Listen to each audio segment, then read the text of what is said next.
കേശവ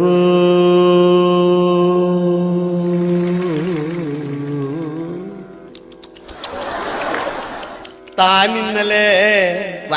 വായനയും കഴിഞ്ഞ് പടിഞ്ഞാറോട്ടുള്ള വഴിയെ പടിഞ്ഞാറോട്ടേക്ക് പോകുമ്പോൾ തനിക്ക് എന്താണ്ടൊക്കെയോ സംഭവിച്ചെന്ന് നമ്മുടെ കൂടെ പണ്ട് യുഹൂപ്പിൽ പഠിച്ച ദാക്ഷായണി എന്നോടിത്ത മരുൾ ചെയ്തെന്റെ കേശവ പത്മനാഭോ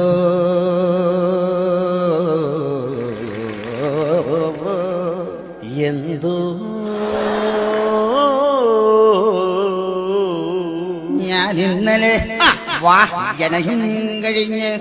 പടിഞ്ഞാറോട്ടുള്ള വഴിയെ പടിഞ്ഞാട്ടോട്ട് പോകുമ്പോൾ പടിഞ്ഞാട്ടു തിരിഞ്ഞിരുന്നു ഞാൻ മൂത്രമൊഴിച്ചു കൊണ്ടിരിക്കുമ്പോൾ